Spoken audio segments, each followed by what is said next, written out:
7 años, 2555 días para ser exactos. Esa cifra no es casual, no es una estimación generosa de los cronistas ni una exageración poética de los vencidos. Es el tiempo real que una ciudad soportó lo imposible: estar sitiada, rodeada, estrangulada por el ejército más poderoso del mundo conocido y seguir respirando. 7 años sin comercio exterior, 7 años comiendo ratas, cuero hervido y fe.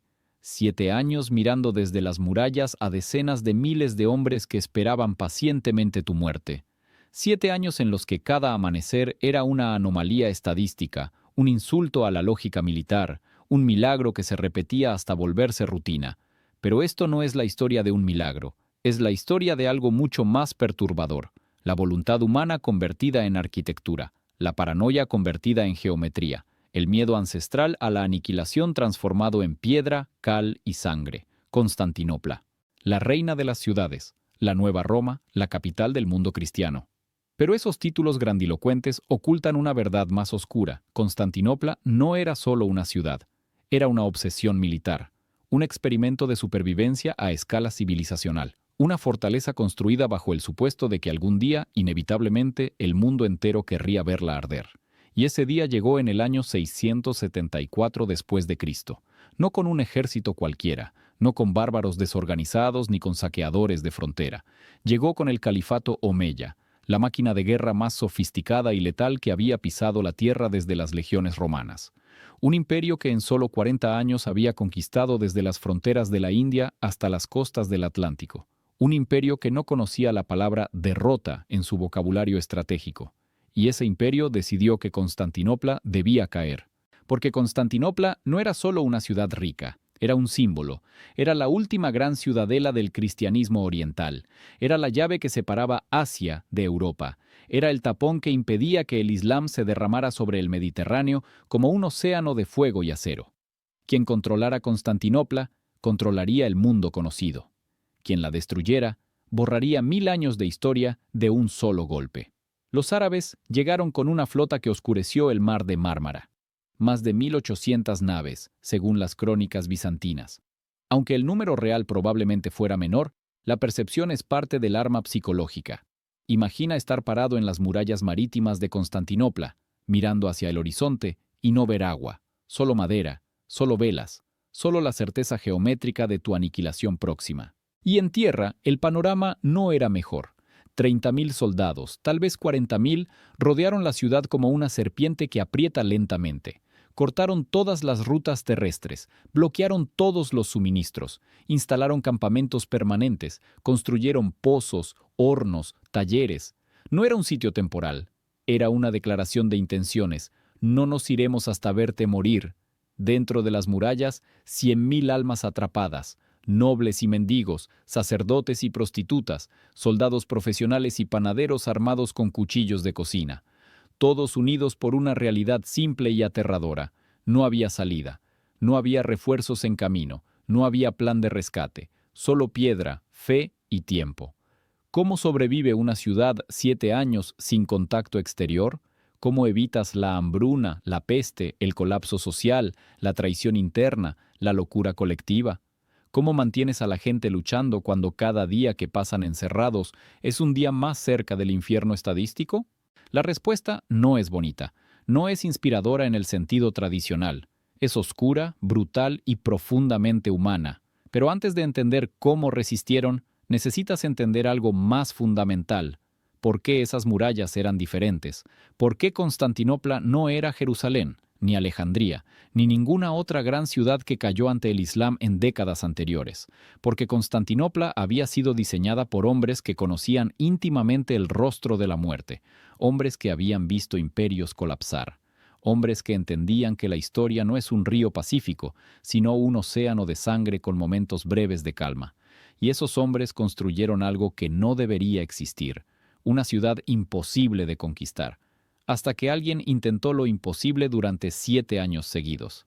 Para entender por qué Constantinopla resistió lo imposible, tienes que retroceder 350 años, al año 324 después de Cristo. Constantino el Grande, el primer emperador cristiano de Roma, está parado en una colina polvorienta que mira hacia 2 mares. A su izquierda, el Bósforo conecta el Mar Negro con el Mediterráneo. A su derecha, el Cuerno de Oro serpentea como una cicatriz de agua hacia el interior. Y frente a él, una pequeña ciudad griega llamada Bizancio, que ha existido durante siglos sin importarle a nadie demasiado. Constantino mira ese lugar y no ve una ciudad. Ve el único punto geográfico en todo el mundo conocido donde puedes controlar 3 continentes al mismo tiempo. Europa a tu espalda, Asia a un paso de barco, África a una semana de navegación. Todas las rutas comerciales del mundo antiguo pasan por aquí. Todas las invasiones terrestres desde el este tienen que atravesar este cuello de botella. Quien controle este lugar controla el flujo de riqueza, información y ejércitos de medio planeta. Pero Constantino ve algo más. Ve el futuro. Roma está muriendo. No en sentido metafórico, sino literal. Las invasiones bárbaras son cada vez más frecuentes. La corrupción ha carcomido las instituciones, la población colapsa, las antiguas certezas se desmoronan, el imperio se parte en dos y Constantino sabe que la mitad occidental no sobrevivirá mucho más. Necesita una nueva Roma, una Roma que aprenda de los errores de la antigua, una Roma que sea, desde su fundación, consciente de su mortalidad, y así nace Constantinopla. No como una ciudad orgánica que crece durante siglos, sino como un proyecto militar integral, como un organismo de guerra diseñado por ingenieros que asumen que la paz es temporal y la violencia es la norma. Constantino ordena la construcción de las primeras murallas terrestres, un muro simple de piedra que protege la península. Pero es su sucesor, Teodosio II, quien entiende la verdadera escala del peligro. En el año 413, cuando Constantinopla ya tiene 80.000 habitantes y es la ciudad más importante del mundo oriental, Teodosio tiene una pesadilla recurrente. Hordas desde el este, vándalos desde el norte, persas desde Asia, todos convergiendo en la ciudad al mismo tiempo, y ordena la construcción de las murallas teodosianas. No es un muro, es un sistema de aniquilación geométrica. 3 líneas defensivas concéntricas. La primera es un foso de 20 metros de ancho y 10 de profundidad que rodea toda la ciudad por su lado terrestre. Cuando llega un ejército enemigo, se llenan de agua. No puedes cruzarlo nadando con armadura. No puedes construir un puente sin convertirte en blanco inmóvil. Tienes que drenarlo, y eso toma días bajo lluvia de flechas. Supón que lo logras. Ahora enfrentas el muro exterior, 8 metros de altura, reforzado con torres cada 50 metros. Arqueros y honderos te destrozan mientras intentas escalar. Las torres están diseñadas para crear zonas de fuego cruzado. No hay ángulos muertos, no hay refugio. Supón que, milagrosamente, lo superas. Ahora hay un pasillo de 20 metros de ancho entre el muro exterior y el interior. Ese pasillo se llama el Períbolos. Y es una trampa mortal. Quedas expuesto a ambos lados. Los defensores te llueven aceite hirviendo, piedras, lanzas. Eres un pez en un barril, un sacrificio estadístico. Y si aún así avanzas, llegas al muro interior, 12 metros de altura, 5 metros de grosor en la base, con 96 torres de vigilancia que se elevan otros 5 metros más. Cada torre es una mini fortaleza independiente. Puede resistir incluso si las secciones adyacentes caen. En total, las murallas teodosianas tienen 6,5 kilómetros de extensión, y nunca, en 1000 años de historia, fueron penetradas por un ejército enemigo terrestre. Nunca. ¿Comprendes lo que eso significa? Durante un milenio, imperios enteros se estrellaron contra esas piedras y se rompieron como olas. Hunos, persas, ávaros, búlgaros, rus, árabes, todos llegaron, todos miraron esas murallas.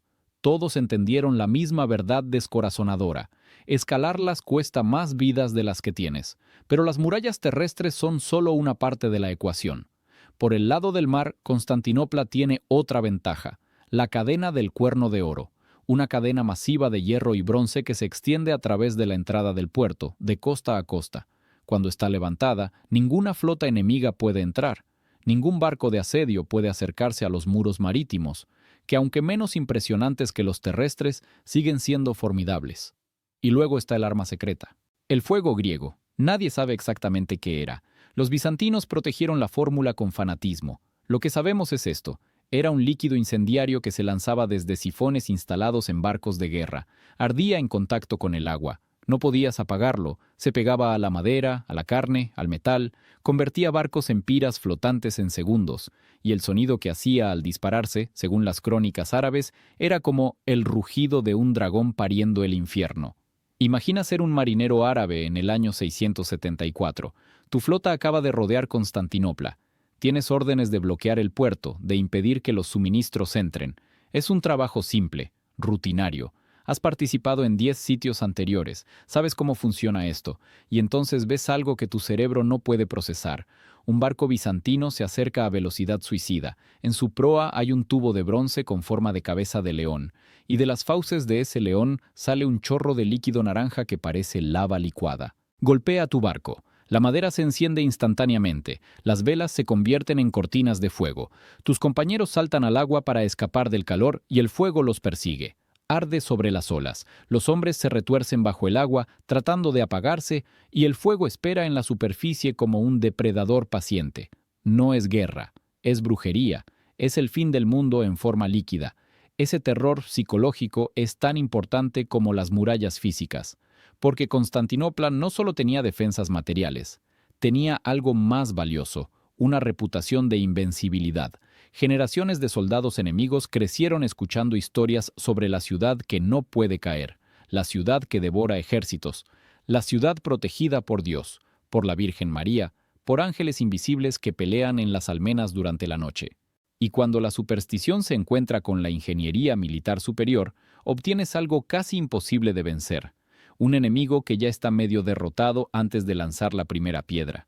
Pero en el año 674, los árabes no creen en leyendas. Ellos han construido su propio mito, el mito de la conquista imparable. En 40 años han destruido al imperio sasánida persa, el rival milenario de Roma. Han arrancado Egipto, Siria, Palestina, el norte de África de las manos bizantinas. Han llegado hasta las murallas de India por un lado y las costas del Atlántico por el otro. Para ellos, Constantinopla no es un desafío imposible, es el desafío inevitable, el último obstáculo antes de la dominación total. Y traen con ellos algo que ningún enemigo anterior había tenido: paciencia institucional. No son bárbaros que saquean y se van, son un imperio organizado, con logística avanzada, con capacidad de mantener un sitio durante años, con la voluntad política de sangrar hasta el final si es necesario. Y eso transforma todo, porque esta vez las murallas no solo tienen que resistir una embestida, tienen que resistir el tiempo mismo. Muawiyah I, el califa omeya, no es un fanático. Esa es la parte que hace todo esto más aterrador. Los cronistas cristianos lo pintan como un monstruo sediento de sangre, un demonio del desierto que sueña con profanar iglesias. Pero la realidad es más compleja y más peligrosa. Muawiyah es un pragmático brillante, un estratega que entiende que los imperios no se construyen con fe, sino con logística, con caminos, barcos, graneros, sobornos, alianzas políticas y, cuando es absolutamente necesario, con violencia aplicada quirúrgicamente. Ha visto a los bizantinos de cerca, peleó contra ellos durante décadas cuando era gobernador de Siria, conoce sus tácticas, conoce sus debilidades y conoce su mayor vulnerabilidad. Constantinopla es el corazón que bombea vida al imperio. Corta ese corazón y todo el cuerpo colapsa. Sin Constantinopla no hay autoridad central, no hay legitimidad imperial. Las provincias restantes se fragmentan en señoríos locales que pueden conquistarse uno por uno, como cosechar trigo. Pero hay un problema. Todos los califas anteriores intentaron tomar Constantinopla y fracasaron, no por falta de valor o números, sino porque subestimaron la complejidad del desafío. Pensaron que podían asediarla durante unas semanas, romper las murallas con arietes, incendiar las puertas y entrar en masa. Y todos aprendieron la misma lección sangrienta. Constantinopla no cae así. Muawiyah aprende de esos errores y en el año 674 lanza algo que nunca se había intentado antes en la historia militar: un sitio permanente de duración indefinida. No se trata de conquistar la ciudad en meses, se trata de estrangularla durante años, de cortarle todos los suministros externos, de bloquear todas las rutas comerciales, de convertir la ciudad en una prisión lujosa donde la población simplemente se consume, hasta que el hambre, la enfermedad y la desesperación hagan el trabajo que los arietes no pueden. Y para ejecutar ese plan, Muawiyah hace algo audaz y logísticamente insano: ordena la construcción de una base militar permanente en la península de Cícico, justo enfrente de Constantinopla, al otro lado del Mar de Mármara. No es un campamento temporal, es una ciudad de asedio, con almacenes, barracones, talleres de reparación naval, hospitales de campaña, mezquitas, mercados, todo lo necesario para mantener un ejército funcionando durante años sin depender de suministros que vengan desde Damasco. Y cada primavera, durante 7 años consecutivos, la flota árabe regresa, como las estaciones, como la marea, como una fuerza de la naturaleza que no se negocia ni se detiene. La estrategia es diabólicamente simple. Los árabes no atacan las murallas terrestres, saben que es suicidio. En cambio, se concentran en el mar, bloquean el puerto, impiden que lleguen barcos de grano desde Egipto, aceite desde Grecia, vino desde las islas. Y cada vez que una flota bizantina intenta romper el bloqueo, los árabes la interceptan en mar abierto. Es guerra de desgaste pura. No hay batallas épicas, no hay momentos de gloria cinematográfica, solo la presión lenta, constante, insoportable de saber que cada día que pasa hay menos comida en los graneros, menos aceite en las lámparas, menos esperanza en los corazones. Dentro de Constantinopla, el emperador Constantino IV entiende que está en una partida de ajedrez donde el tiempo es la única pieza que importa. Tiene 20 y tantos años, técnicamente es muy joven para el peso que lleva, pero creció viendo a su padre luchar contra los árabes, viendo provincias enteras caer, viendo refugiados llegar a la capital con historias de ciudades enteras pasadas a cuchillo. Constantino sabe que no puede romper el sitio militarmente. Los árabes tienen más barcos, más soldados, más recursos. En una guerra de attrition pura, Bizancio pierde, pero Constantinopla tiene 3 ventajas que los árabes no pueden neutralizar fácilmente. Primera, las murallas. Mientras esas piedras se mantengan en pie, los árabes no pueden asaltar la ciudad directamente, y eso significa que el sitio depende del bloqueo naval, que es vulnerable a ataques sorpresa. Segunda, el fuego griego. La flota bizantina es más pequeña, pero cada barco equipado con sifones de fuego vale por 10 barcos enemigos en combate cercano. Los árabes aprenden rápidamente a temerles, a evitar el contacto directo, y eso abre ventanas de oportunidad para que barcos de suministro se escabullan en la noche. Tercera, la política interna del califato. Muawiyah es un líder fuerte, pero tiene enemigos dentro de su propio bando. Los partidarios de Ali, el yerno del profeta, nunca aceptaron su legitimidad. Hay tensiones tribales, hay disputas teológicas, y un sitio de 7 años que consume recursos masivos sin resultados visibles es un regalo propagandístico para sus rivales internos. Constantino no necesita ganar, solo necesita no perder, solo necesita que Constantinopla siga respirando el tiempo suficiente para que los árabes se frustren, se dividan, se vayan. Es una apuesta existencial, y los primeros 2 años son un infierno silencioso. No hay batallas masivas, no hay asaltos heroicos, solo el lento apretón del hambre. Los precios en los mercados de Constantinopla se triplican. El pan de trigo es reemplazado por pan de cebada, luego por pan de avena mezclado con aserrín, luego por tortas de lenteja que saben a barro. Los ricos acaparan, los pobres roban. La iglesia abre sus graneros, pero son gotas en un océano de necesidad. Cada semana, el patriarca tiene que decidir quién come y quién no. Ancianos primero, luego niños, luego mujeres, luego hombres en edad de pelear.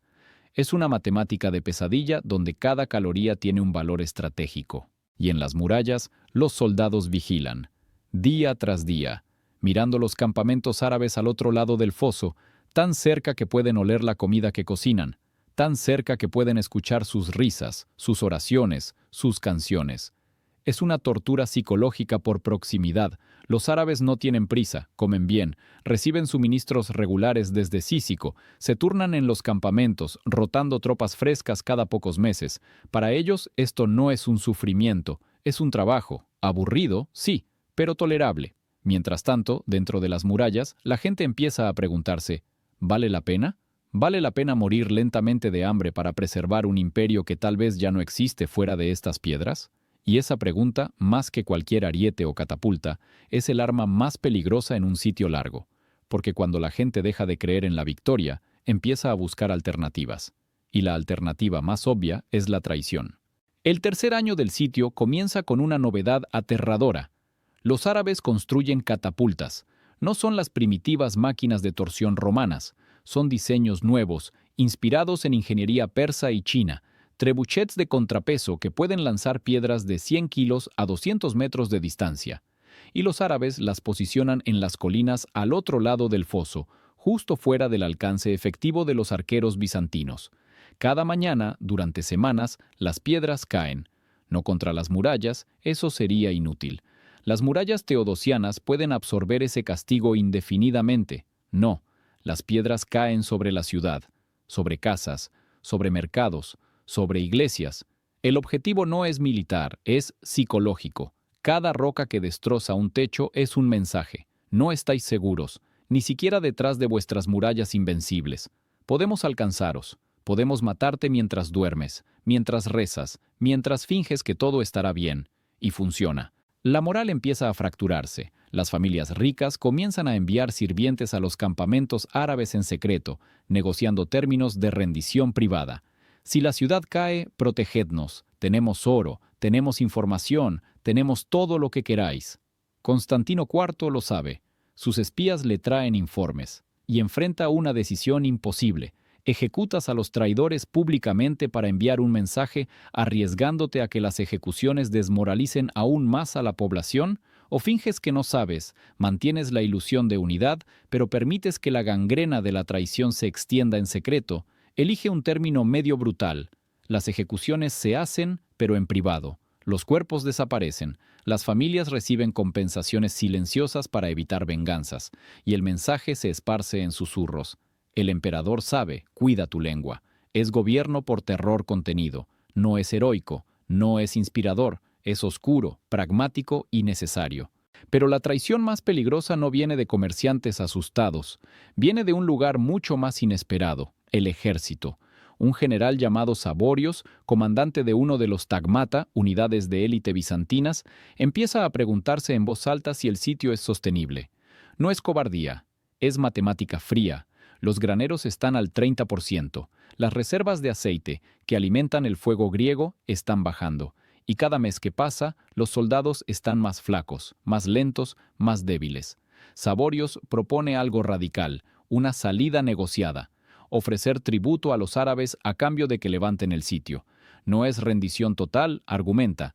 Es pragmatismo. El imperio puede recuperarse si Constantinopla sobrevive, pero si la ciudad cae por hambre, no hay imperio que recuperar. Es lógica impecable, y exactamente por eso es peligrosa. Porque en un sitio largo, la lógica es el enemigo de la resistencia.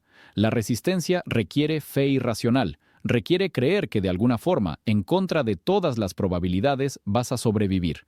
Y en el momento en que la gente empieza a calcular probabilidades, empieza a perder. Constantino convoca a Saborios en privado, no lo acusa de traición, no lo amenaza. En cambio, le hace una pregunta simple. Si pagamos tributo ahora, ¿qué impedirá que regresen en 5 años y pidan el doble? ¿Y en 10 años el triple? ¿Cuándo deja de ser tributo y se convierte en vasallaje? ¿En esclavitud? Saborios no tiene respuesta, porque ambos saben la verdad. Los árabes no quieren tributo, quieren la ciudad, quieren el símbolo, quieren plantar su estandarte en Santa Sofía y declarar que el mundo cristiano ha terminado. Cualquier negociación sería solo un aplazamiento, un respiro antes de la siguiente embestida. Y entonces Constantino juega su carta maestra. No le dice a Saborios que está equivocado, le dice algo peor.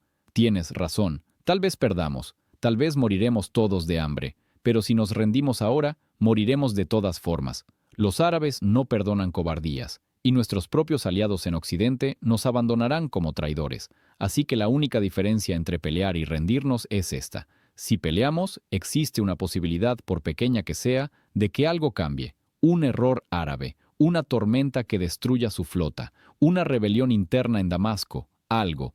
Pero si nos rendimos, esa probabilidad se vuelve exactamente cero. Es el argumento del apostador desesperado, pero en un sitio de 7 años, es el único argumento que importa. Saborios asiente, no porque esté convencido, sino porque entiende que no hay alternativa, y regresa a sus tropas con una orden renovada: resistir. Pero el hambre no se negocia con palabras. Al 4.º año, la situación es catastrófica. La ciudad ha comido todas las ratas, todos los gatos y perros, todas las palomas. La gente hierve cuero de zapatos para extraer la poca proteína gelatinosa que contiene. Los niños lloran no porque tengan hambre, sino porque ya no tienen energía para llorar. Y luego algo cambia. No es un evento dramático, es algo mucho más silencioso y más mortal. Las flotas árabes empiezan a llegar tarde a la temporada de asedio.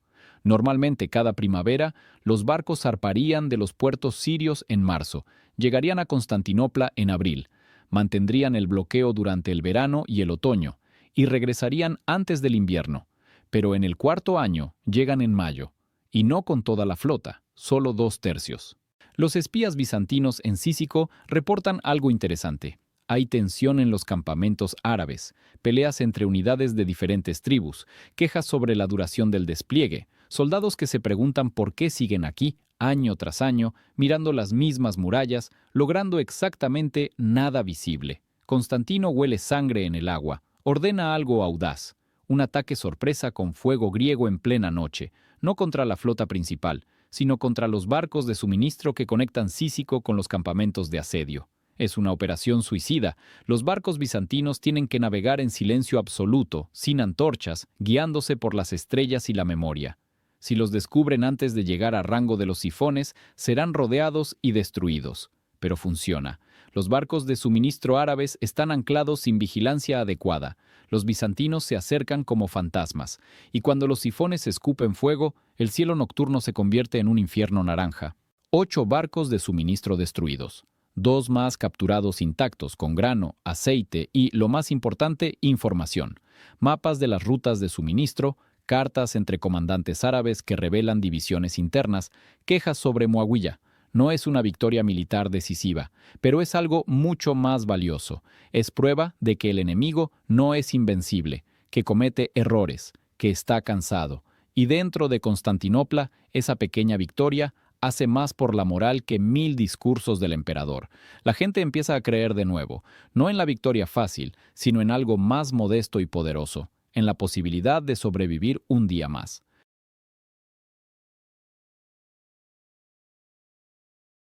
Y cuando esa creencia se multiplica por 100.000 almas, se convierte en una fuerza que ninguna catapulta puede destruir. El quinto año del sitio comienza con una anomalía meteorológica. En diciembre del año 678, una tormenta de nieve cae sobre Constantinopla con una ferocidad que los ancianos no recuerdan haber visto jamás. No es la nevada ligera del Mediterráneo oriental. Es una ventisca que podría pertenecer a las estepas rusas. La temperatura cae tanto que el Cuerno de Oro, el puerto natural de la ciudad, comienza a congelarse en los bordes. No completamente, pero lo suficiente para que placas de hielo floten como islas blancas en el agua oscura. Dentro de la ciudad, la nieve es una sentencia de muerte. Los edificios no están diseñados para este frío. La mayoría de las casas no tienen chimeneas adecuadas. La gente quema muebles, libros, cualquier cosa de madera que puedan encontrar. Pero la madera es escasa después de 4 años de sitio. Ya han talado todos los árboles dentro de las murallas para cocinar y calentarse. Y entonces empieza la muerte silenciosa.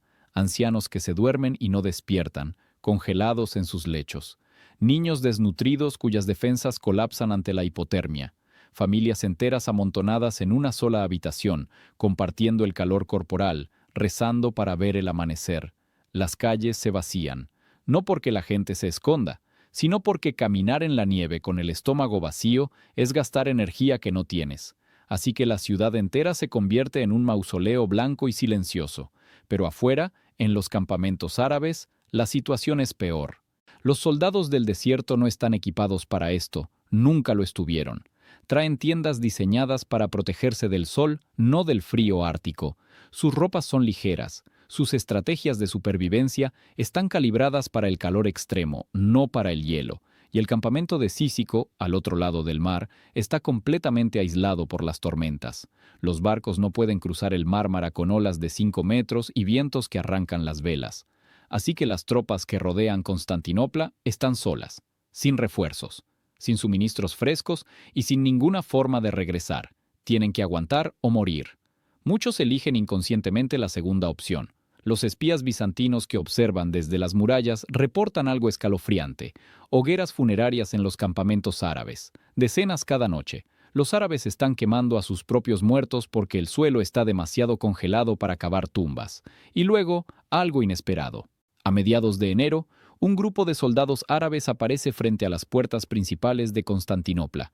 No armados para atacar, armados para rendirse, Son 17 hombres, bereberes del norte de África, reclutados a la fuerza en las conquistas. Han desertado, y ahora suplican entrada a la ciudad, ofreciendo información a cambio de refugio. Es una trampa obvia, ¿verdad? Constantino convoca a su consejo de guerra. Los generales están divididos. La mitad dice que es una estratagema, que los 17 son espías o saboteadores. La otra mitad dice que incluso si lo son, la información que pueden extraerles bajo tortura vale el riesgo. Constantino toma una decisión más inteligente. Los deja entrar, pero los mantiene en un barracón aislado cerca de las murallas, lejos de cualquier área sensible. Les dan comida y calor, pero bajo vigilancia constante, y durante días, interrogadores bizantinos los presionan. ¿Cuántos soldados árabes quedan funcionales? ¿Cuántos han muerto por el frío? ¿Cuál es el estado de la moral? ¿Hay divisiones entre los comandantes? ¿Alguien más está pensando en desertar? Las respuestas pintan un cuadro sorprendente. El ejército árabe no está cerca del colapso, pero está profundamente fracturado. Las tropas sirias culpan a las egipcias de no enviar suficientes suministros. Las egipcias culpan a las sirias de alargar un sitio que debería haberse abandonado años atrás. Y todos culpan a Muawiyah por su obsesión con Constantinopla. Más importante aún, los desertores revelan algo crítico.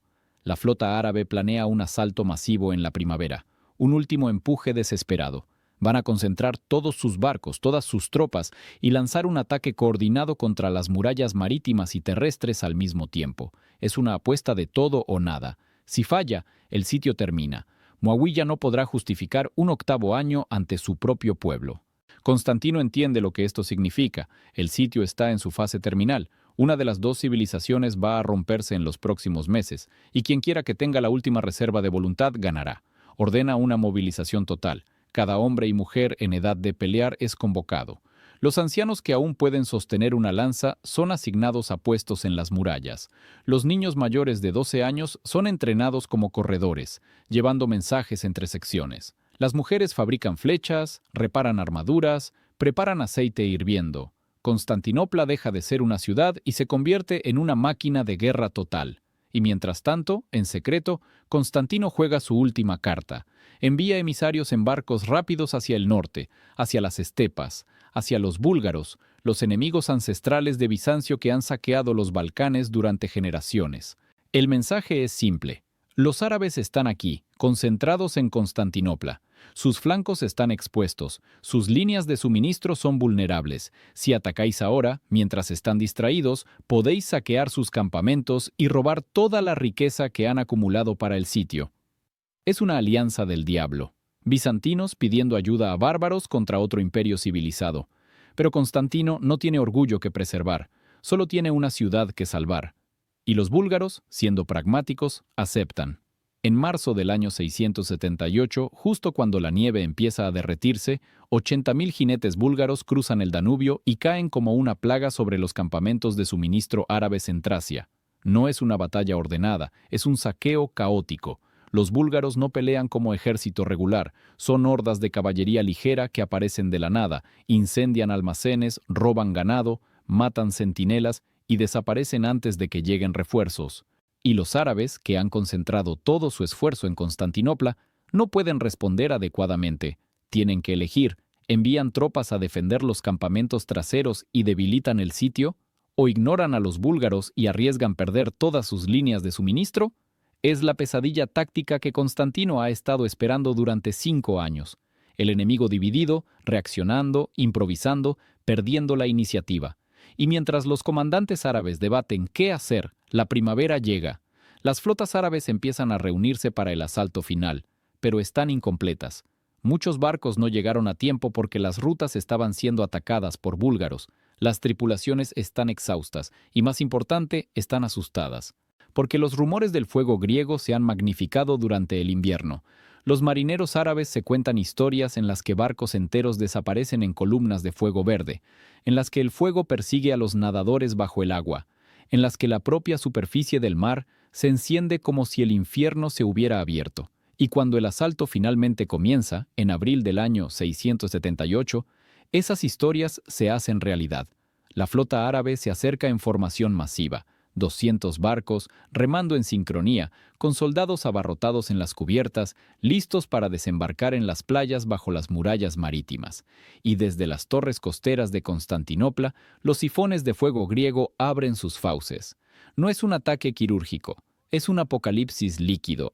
El fuego cae en arcos sobre el agua, golpeando el primer barco de la formación. Se enciende en segundos. Los hombres saltan. El fuego los persigue. Los barcos de atrás intentan maniobrar, pero están demasiado juntos. Las llamas se propagan de nave a nave como una infección. Y el viento, en una de esas coincidencias que los bizantinos atribuyen inmediatamente a intervención divina, sopla desde Constantinopla hacia la flota árabe. El fuego vuela con el viento, barco tras barco se enciende. La formación colapsa, los capitanes gritan órdenes contradictorias, algunos intentan avanzar, otros retroceden, se estrellan entre sí, los remos se rompen, las velas arden y desde las murallas 100.000 voces gritan en un rugido que se escucha a kilómetros. Teotocos, Teotocos, Madre de Dios, protectora de la ciudad. Ellos creen que están viendo un milagro, y tal vez lo sea, o tal vez sea simplemente la convergencia de ingeniería superior, viento favorable y pánico enemigo. Pero el resultado es el mismo. La flota árabe se retira en desorden, dejando atrás 30 barcos hundidos o ardiendo. Y en tierra, los comandantes árabes ven el humo negro elevándose desde el mar y entienden que el asalto ha fallado antes de empezar. El sitio termina no con una rendición formal, sino con una retirada silenciosa. Durante las siguientes semanas, los campamentos árabes se vacían, las tropas marchan de regreso hacia Siria, las flotas zarpar hacia los puertos del sur. No anuncian la derrota, simplemente se van. Y en Constantinopla, la gente camina hacia las puertas que no se han abierto completamente en 7 años, y las abre. Y el mundo sigue ahí, dañado, caótico, peligroso, pero ahí. Cuando las puertas de Constantinopla se abren por primera vez en 7 años, nadie celebra. No hay desfiles triunfales, no hay coronas de laurel ni discursos épicos. Hay algo mucho más primario y desolador: silencio. La gente camina fuera de las murallas como sonámbulos, miran los campos que solían ser granjas y ahora son barro pisoteado, miran los campamentos árabes abandonados, con sus hogueras apagadas todavía humeando. Miran las cicatrices de 7 años de asedio grabadas en la tierra como una herida que nunca cerrará del todo. Y entonces, lentamente, empiezan a llorar. No de alegría, de agotamiento, de incredulidad, del peso insoportable de haber sobrevivido cuando toda lógica decía que deberían estar muertos.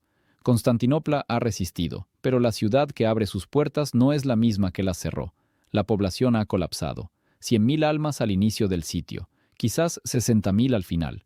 40.000 muertos por hambre, enfermedad, frío, piedras de catapulta, desesperación.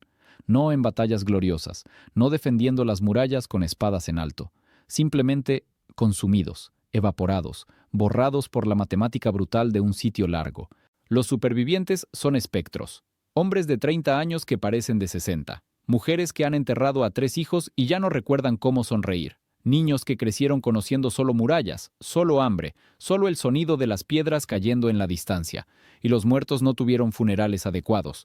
Durante los peores meses del 5.º año, cuando el hambre y el frío convergieron, no había energía para ceremonias. Los cuerpos eran envueltos en telas y apilados en criptas bajo las iglesias, cientos en cada una, esperando una paz que tal vez nunca llegue. Ahora, con las puertas abiertas, las familias empiezan el proceso de identificar y enterrar adecuadamente a sus muertos. Pero muchos cuerpos son irreconocibles, muchos desaparecieron sin registro, y la ciudad entera se convierte en un duelo colectivo que durará años. Constantino IV camina por las calles en las semanas posteriores al levantamiento del sitio, sin escolta ostentosa, sin ceremonia, solo él y un par de guardias observando. Ve mercados vacíos, ve casas con las ventanas rotas que nadie ha tenido energía para reparar. Ve niños mendigando pan que aún no existe porque los primeros barcos de suministro apenas están empezando a llegar. Y ve algo más: gratitud silenciosa en los ojos de la gente. No lo aclaman, no lo tocan, pero cuando pasa, hacen la señal de la cruz y murmuran oraciones, porque entienden algo que las generaciones futuras olvidarán. Este hombre los mantuvo vivos cuando rendirse habría sido más fácil, cuando negociar habría sido más racional, cuando cualquier otra persona habría abierto las puertas y suplicado misericordia. Pero Constantino no se permite saborear ese respeto, porque sabe que el sitio terminó, pero la guerra no.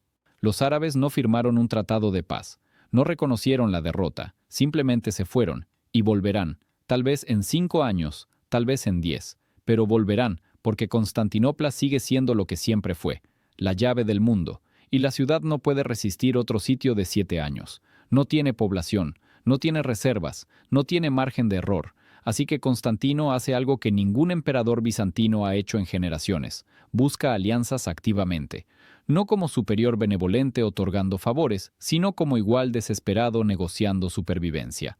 Envía embajadores a los búlgaros, ofreciendo oro y reconocimiento territorial a cambio de que sigan hostigando las rutas de suministro árabes en los Balcanes.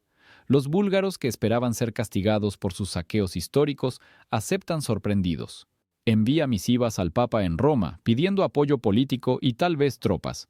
El Papa, que ha estado celoso de la autoridad de Constantinopla durante siglos, ve una oportunidad de inclinar la balanza a su favor. Ofrece apoyo, pero con condiciones: mayor influencia de Roma en los asuntos teológicos del Este. Es el comienzo de la gran fisura que eventualmente dividirá el cristianismo, pero Constantino no puede preocuparse por eso ahora. Necesita cualquier aliado que pueda conseguir. Y más sorprendente, envía emisarios secretos a los reinos francos en Occidente, ofreciendo alianzas matrimoniales, compartir tecnología militar, aunque no el fuego griego cuya fórmula sigue siendo secreto de Estado, y coordinación contra la expansión islámica en el Mediterráneo. Es la semilla de lo que eventualmente se convertirá en las cruzadas, aunque eso está a 4 siglos de distancia. Pero todas estas maniobras políticas son abstractas. Lo que importa en el presente inmediato es más simple y más brutal: comida. Constantinopla necesita grano, toneladas, inmediatamente, y las rutas tradicionales desde Egipto están cortadas, controladas ahora por el califato. Así que Bizancio se vuelve hacia el norte. Barcos bizantinos comienzan a navegar por el Mar Negro, comerciando con los eslavos y los jázaros de las estepas. Son pueblos que los bizantinos consideraban bárbaros hace una generación, pero ahora son socios comerciales esenciales, porque tienen trigo, tienen ganado, tienen lo que Constantinopla necesita para no colapsar en los próximos meses.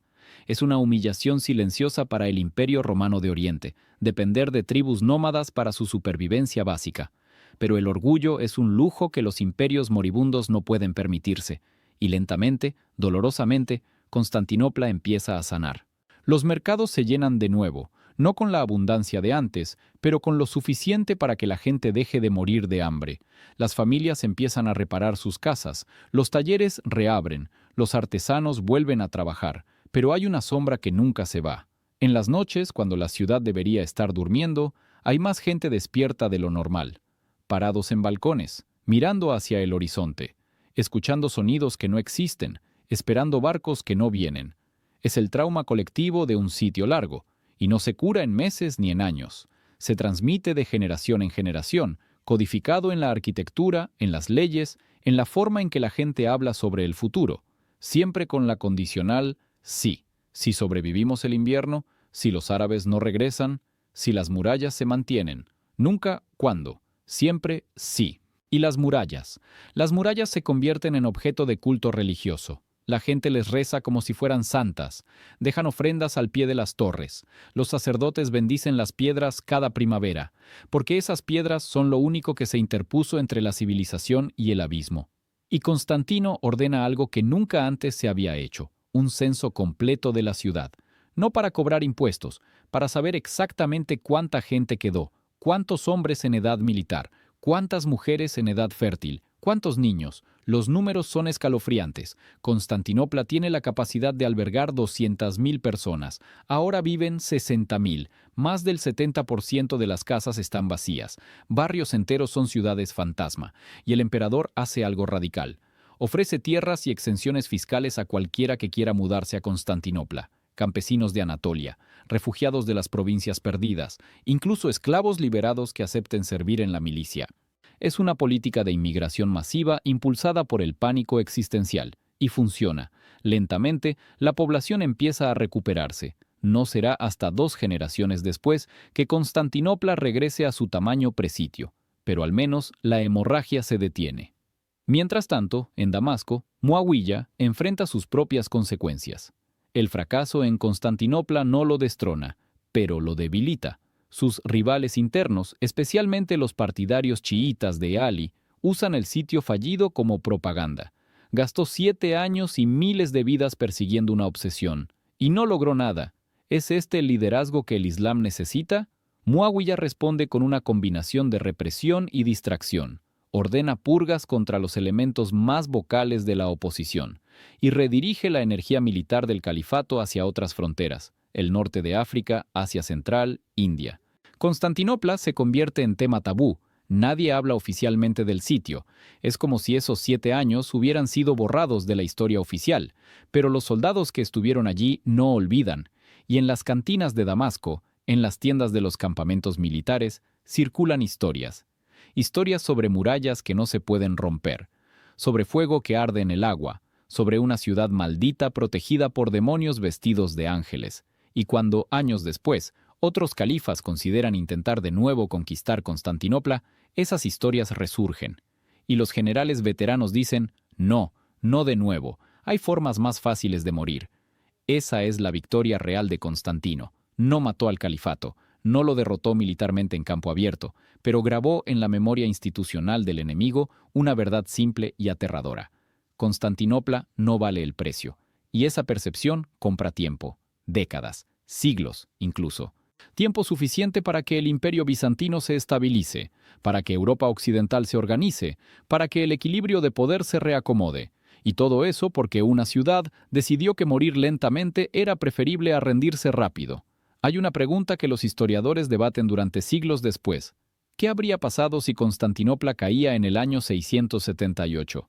No es un ejercicio académico abstracto, es una pregunta con consecuencias civilizacionales. Porque Constantinopla no era solo una ciudad, era el dique que contenía la marea más poderosa del siglo VII, la expansión del Islam.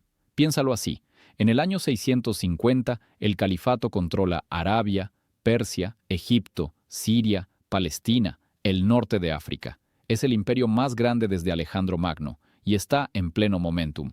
Cada generación conquista más territorio que la anterior. Cada victoria alimenta la siguiente. Y la única gran derrota que sufren en un siglo es Constantinopla. 7 años asediando la ciudad, miles de soldados perdidos, recursos masivos gastados, flotas destruidas y al final, nada. La ciudad sigue en pie. El imperio cristiano sigue respirando. Ese fracaso rompe el mito de la invencibilidad árabe. Y más importante, rompe el momentum psicológico. Porque los imperios no se construyen solo con victorias militares. Se construyen con narrativas, con la percepción de que eres imparable, que estás del lado correcto de la historia, que Dios está contigo. Y cuando gastas 7 años tratando de conquistar una ciudad y fallas, esa narrativa se quiebra. Empiezas a dudar. Empiezas a preguntarte si tal vez Dios no está tan claramente de tu lado como pensabas. Empiezas a tener miedo, y el miedo es contagioso.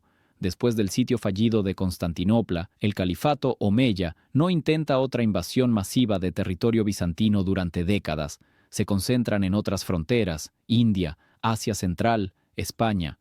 Y esa pausa, ese respiro, es lo que le da a Europa tiempo para organizarse, porque en el año 678, Europa occidental es un caos fragmentado.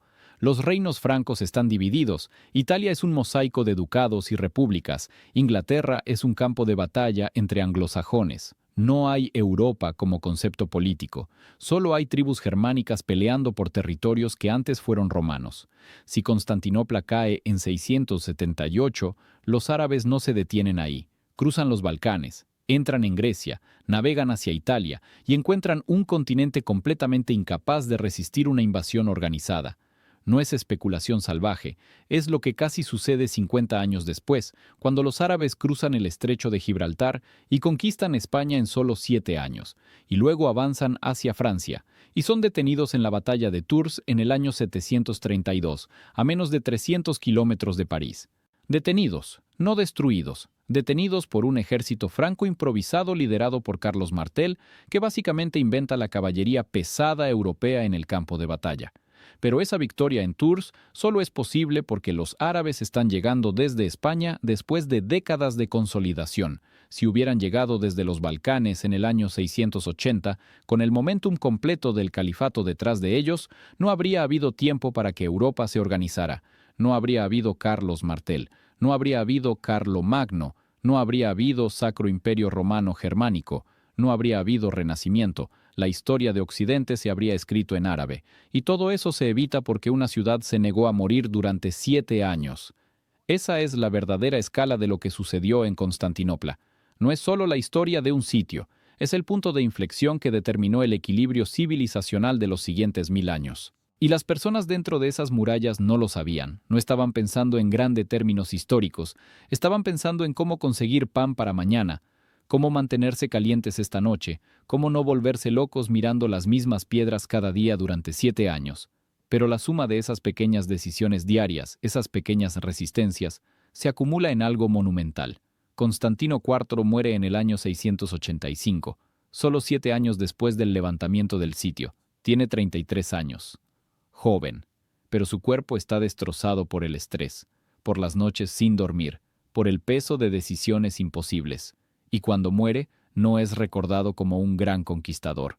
No hay columnas con su nombre en todas las plazas. No hay epopeyas épicas cantadas sobre él. Pero en Constantinopla, la gente lo llama El Salvador. No oficialmente, no en documentos imperiales, pero en conversaciones privadas, en oraciones susurradas,